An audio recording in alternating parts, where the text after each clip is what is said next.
Hi, and welcome to the 10-minute video summary of the message that was shared at Henrietta Christian Fellowship on the 12th of May, 2019, of course, Mother's Day. My name is Don Bold. I'm the pastor of the church, and I'd like to take the next 10 minutes or less to share with you some of the highlights from this morning's message. And the message this morning was mothers as weightlifters. You know, and I'm not talking literally about them as weightlifters like bodybuilders, but what I'm talking about is just this ministry that mothers tend to have of bearing, of carrying, weights.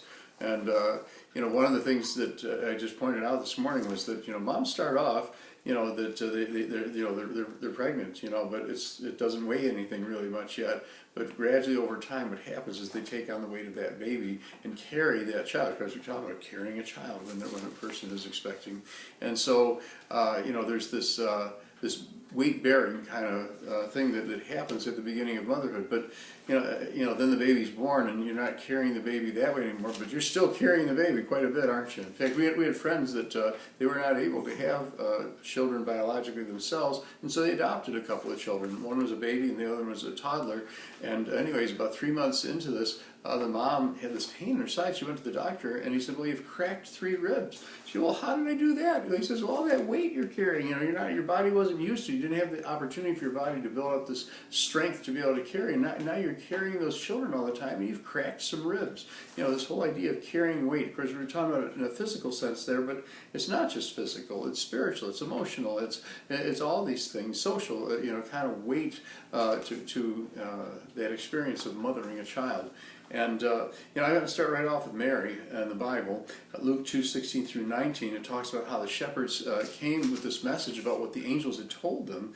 And it said all who heard it wondered at the things which were told them by the shepherds. But, so Mary had a little different take on it, doesn't she? Okay, they all wondered at, whoa, what could this mean? But it says Mary treasured all these things. It means she kept them.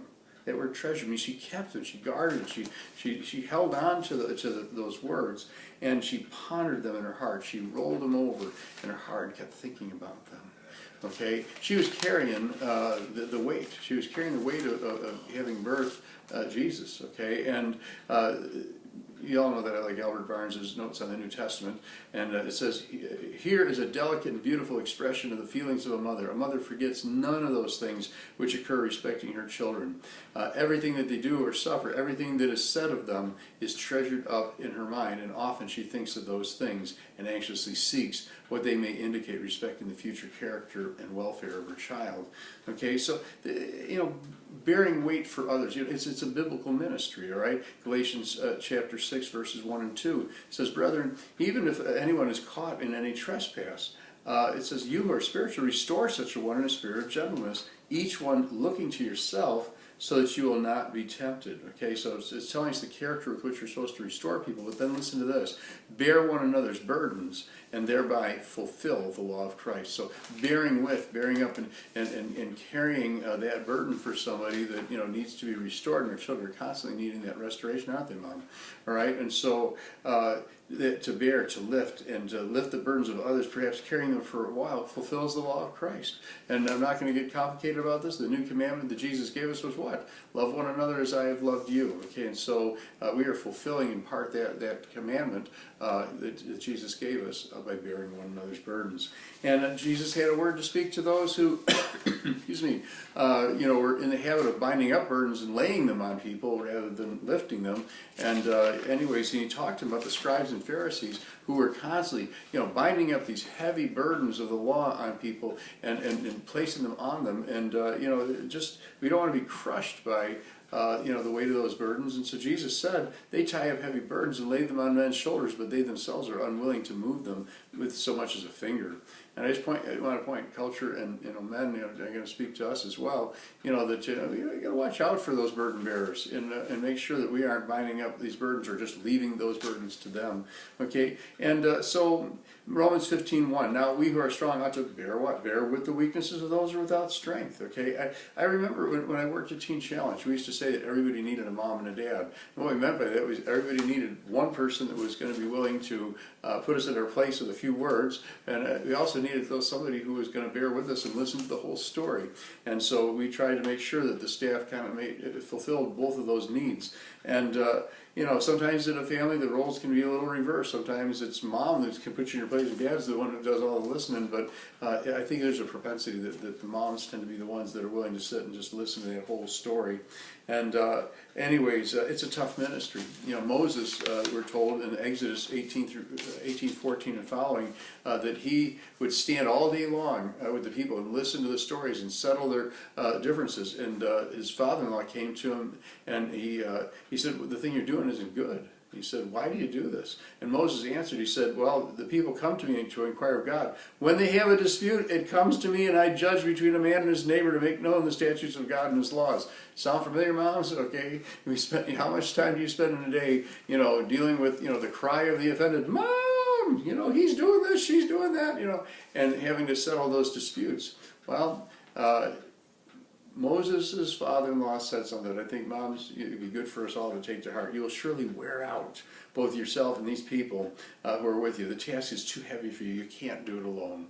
And to recognize those times when you just need to ask for some help. I know my wife would ask for help sometimes with the children. And also to recognize that God invites us to those burdens, to lay them down at His feet.